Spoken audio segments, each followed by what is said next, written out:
If you look at this play, what we're trying to get is a seal here and a seal here.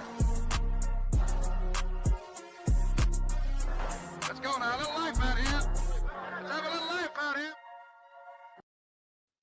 What it do, Packer Nation? Welcome to another week and another new episode of Ahead of the Pack.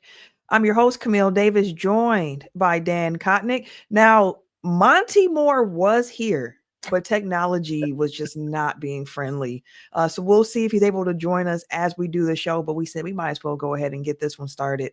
And as we start, let's just say happy Thanksgiving to everybody out there hearing this, watching this, so on and so forth. We got a big game I'll say tonight. I'm so used to saying tonight. Today, noon Central Time.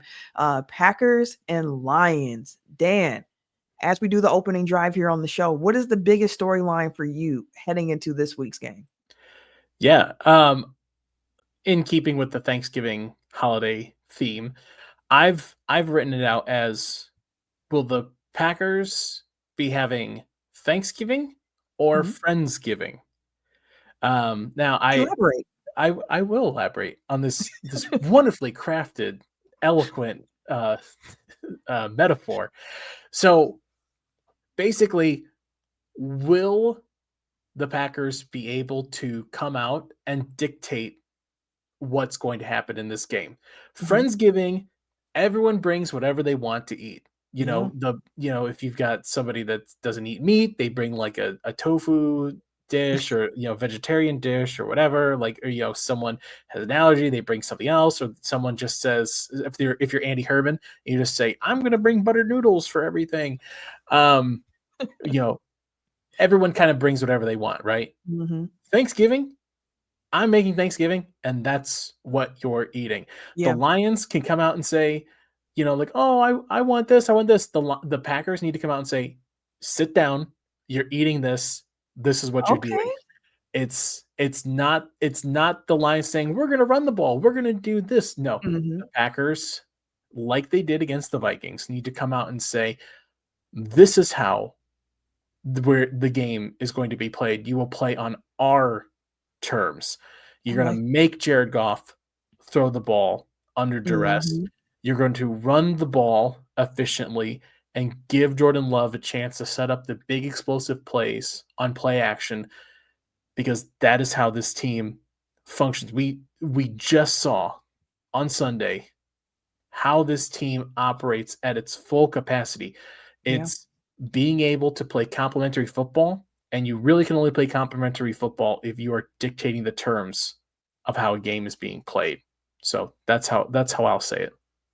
That was a great analogy. I love, and the theme of the holiday and everything too. Like that was on point, because it plays into what we were talking about, what we love so much from their win against the Vikings, where it was like they were able to play complementary football, where the Packers get up big early. Well, let me walk that back some. They got up multiple possessions in the third quarter, which then allowed the defense to really just let everything out and do what they do best, which is pin their ears back, go after the quarterback, and try to cause some havoc. And on the other side of the ball, you're able to run the ball, kind of milk the clock some. I know some people felt it was too conservative, but given that it was a short week, Jordan Love with a banged up shoulder, Emmanuel Wilson was, getting something out of the run game when he was given those touches. I was cool with it. So I love that way that you framed it for this game, because I do think the team that can dictate is going to be the team that comes out and wins in this game. Yeah. And you mentioned the conservative play calling thing that got thrown around a lot, and Packers fans plenty on social media have been arguing whether or not it was too conservative, whether, whatever. The point still remains that whatever the game plan was, it worked. And they were able to control the game with a conservative, quote unquote, game plan. The problem is when they go into a conservative game plan and the rest of the team isn't helping out to make that a effective game plan, right? Yeah. Like, when we saw, like, you look at the Browns and Panthers losses. Like, if you want to say play calling, conservative play calling, whatever was an issue in those 2 games. It didn't. Everything else, turnovers, not being able to sustain drives, killed everything that was going on, and the defense wasn't able to do enough to overcome that as well. The fact is, no matter if you play aggressive or conservative, be efficient and complement both sides of the ball, you can win a game. Doesn't matter what you're doing. That is a fact. That is a fact. For me, I focused more so on the defensive side of the ball because I wonder how impactful can the defensive front be on a few different levels, because we've already played the Lions. It was week 1, a different world. And we talked a little bit on the show of like, it might actually be the perfect time to play the Lions because they're getting used to some new things over there, getting used to being without 2 top coordinators, getting used to being without Frank Ragnow, who is now back again. So that's a little different, but it's like maybe it's the perfect time to get them. And the Lions so far this season, they've had moments where you're like, that's the Detroit Lions team that we have seen over the last couple of years. And they've also had moments where you're like, man, they just can't seem to get out of their own way right now. So for the Packers in this game coming up, I'm like, it's an opportunity again for the defensive front to have another impactful game. Like last week, I was saying, can the Packers stack what they did last week with takeaways and bring it into this week? And they did that against the Vikings. You know, they were able to get 3 takeaways in that game. I'm not saying get 3 in this game. Oh, that would be lovely. Do it if you want. Get 4 or 5 of them things, Packers, if you can. But can you build on that? Can you get another takeaway? Can you have another game where you're getting multiple sacks? They had 5 against the Vikings. And the Lions have been struggling in that interior part of their offensive line a bit too. So, like, it could be an opportunity to stack some more impactful defensive plays like we saw last week. Yeah, and it goes right back into the whole complementary style football, right? Is if Aaron Jones had been able to get anything going efficiently in the run game, would greatly have helped JJ McCarthy. It helped him in the couple of times early in the season that he looked actually competent. It's how he played football at Michigan. It was a run heavy offense, and he was able to take advantage in the small opportunities that he had to throw. They were able to limit that and be able to, able to take advantage of when he made mistakes. Even in the game against the Giants where they come back and they win, they let I forget who is Tyrone Smith, is that his name? The running back for the Giants that was running now. Was it Tracy? Tracy, Yeah. that's right.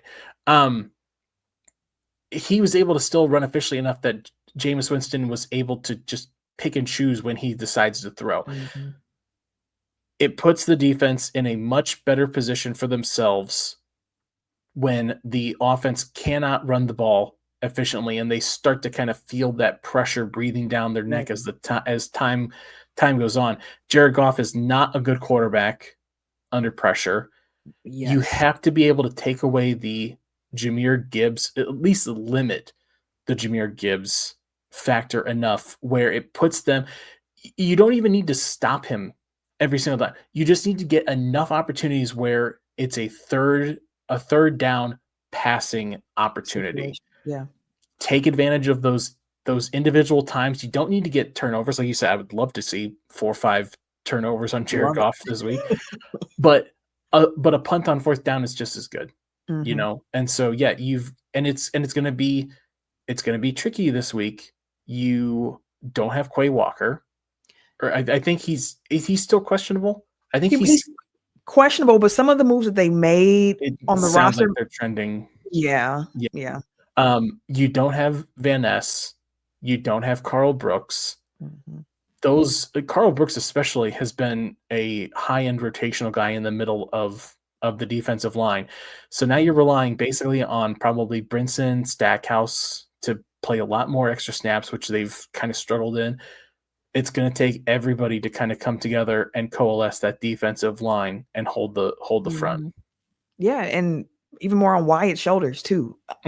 One thing you mentioned Gibbs, which I'm glad you did, because it's kind of hard not to talk about Sonic and Knuckles over there in Detroit, especially when Jahmyr Gibbs just went off for 219 rushing yards last week, 264 total yards in that overtime win they had against the Giants. I wouldn't bet money on the Packers being able to keep Gibbs to 19 rushing yards on 9 attempts like they did in week 1. But I think the point that remains is that what they're going to have to do is try to limit what he can do, what Montgomery can do in the run game. And also cannot miss tackles. You cannot miss tackles. When you get to these backs, you have got to bring them down. So again, it's a lot on that defensive front too, like being disciplined in your gaps, making sure that when you get to them, you actually take them down. Yeah. I think one last kind of point here to fill in for Monty's point. And it kind of ties both of our things together here. You've got it. The Packers have to match the intensity that they're going to feel on both sides of the ball, because the Lions are pissed. Yeah. Lions fans are not happy. The Lions players themselves, after Sunday's game, very unhappy with how they've played. And week 1, still sitting with a bad taste in their mouth, right? Like fans can talk about, the excuses, whatever. Players don't give a hell about excuses. It's still that week 1, we went in there and they got kind of embarrassed. They got shown up, and we talked about it in the week 1 show. The Lions have kind of, the last couple of years, have been the guys in the NFC North. The players there feel like this is their division, and basically in the first week got kind of punched in the mouth. They're going to be looking at revenge in a big. This is a holiday in Detroit, basically an extra holiday in Detroit. They're going to be revved up. The fans are going to be crazy, I'm sure. You've got to come out and not overstep the energy, but you've just got to match it, right? You just got to hold it and not let yourself get enveloped in it. Yeah, that's a fact too, because these two teams don't like each other. Like Amon-Ra St. Brown makes it known every time he can how much he detests the Green Bay Packers. So we know what the energy is going to be in this game, and that's part of why it's such a great way to kick off the Thanksgiving slate this year. I'm looking forward to it. But we normally do connections here. This was a challenge this week, Dan, because we already did connections for Detroit and Green Bay in week 1. Were you able to find any new connections between these two teams for their second meeting this season? Yeah, I mean, so obviously, connections usually were like, Lions players that are now Packers players that are now Lions. Like you said, we kind of touched on all of those. So I went a little bit deeper, and I wanted to highlight this because he's a guy last week got his first NFL start, held his own, I think, and now in his next NFL start, his second one, he gets to turn around and go play basically a 10-minute drive from where he grew up playing high school football, and that's Camille Hayden, who played at River Rouge High School, which is just south of like the Ambassador Bridge, downriver from Detroit. So I mean, it's that area when you talk about like that's really like kind of a small, like right on the edge of like Detroit suburbs. That area is not great. Like you're talking about, you're right next to like the refineries and stuff like that. Like it's not a great area. He was, I think, like all conference there. He grew up probably rooting for the Lions. I know he played Pee Wee football at Ford Field. This is going to be a big moment for Camille Hayden. And, we talk about like grandeur and things like that about Thanksgiving football. This kind of story is kind of exactly why we love Thanksgiving football. It absolutely is. And given the injury report and how it's looking for Hobbs, how it's looking for Nixon in this game, it could be a special that's going to highlight what Hayden can do. So something to keep an eye on. Now, moving to our bet, something that we do weekly, where it might not be something you can find on the sports book, but something that we think is going to be an interesting thing to keep an eye on during the game. So this week for me, my bet is that the Packers have more explosive plays than the Lions. And now classifying explosive plays, rushing plays, running plays, at least 10 yards, passing plays, at least 20. I think that the Packers will have more explosive plays in this game, just given the fact that the Lions tend to be a man coverage heavy type of team. So if the Packers can just hold up front and give Love enough time for those routes to develop, with Christian Watson out there, maybe a Matthew Golden out there, like there's an opportunity to really get things going. And Josh Jacobs is back this week. Nothing on the injury report about him. He's clean, good to go.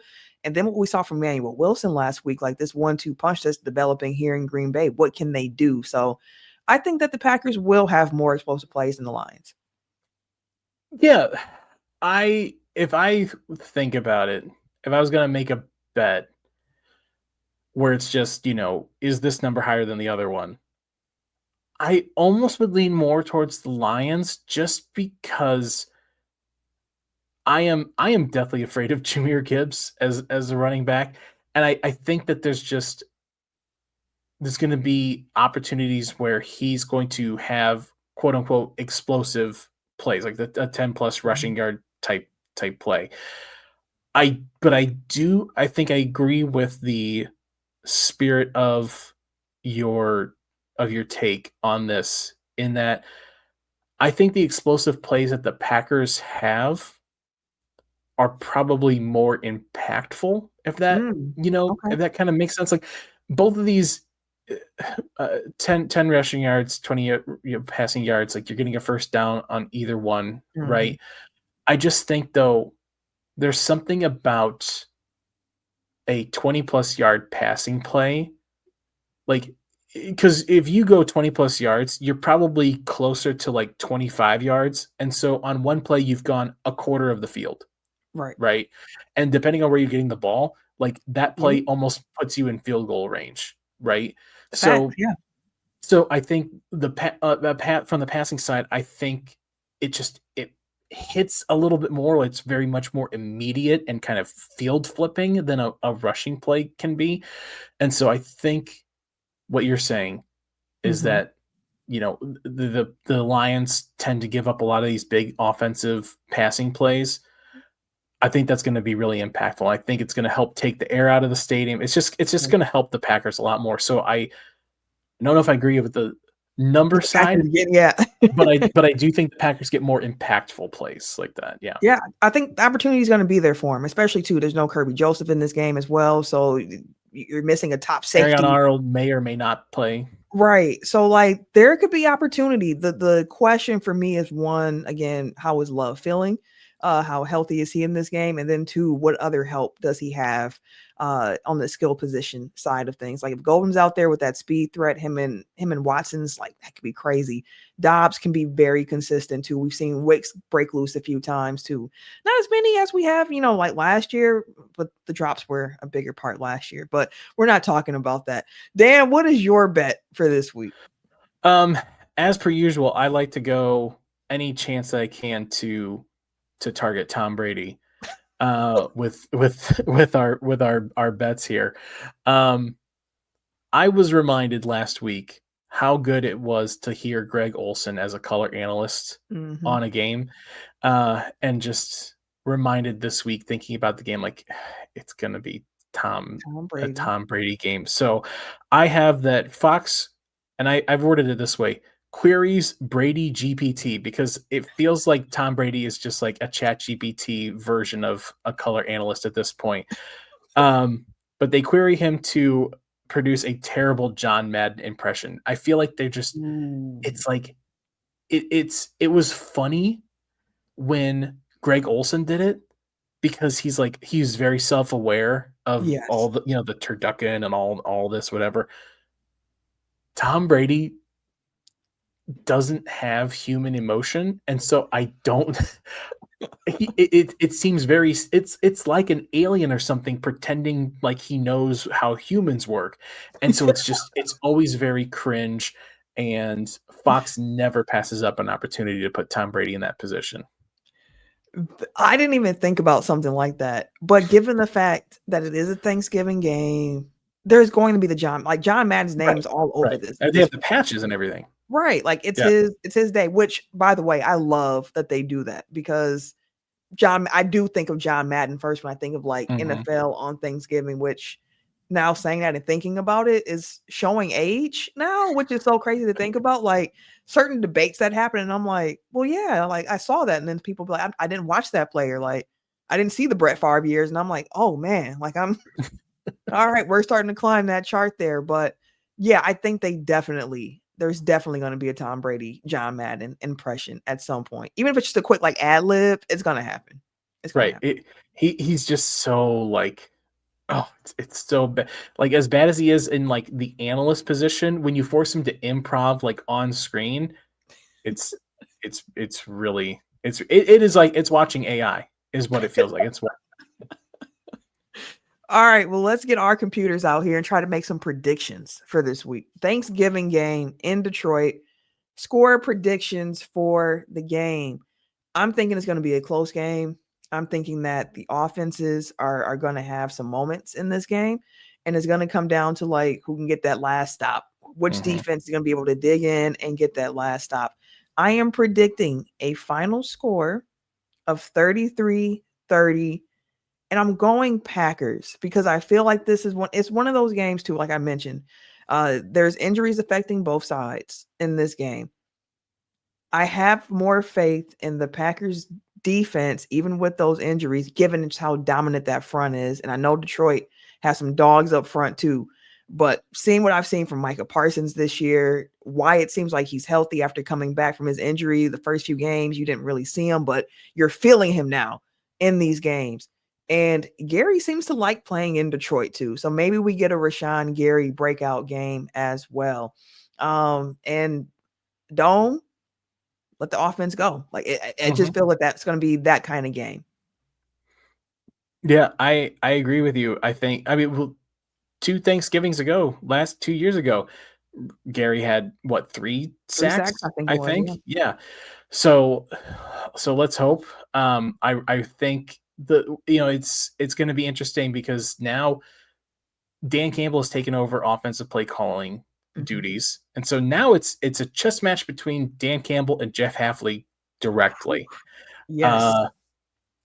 I feel like the emotion of this game can get to the Lions faster if they don't come out and blow the doors off right away.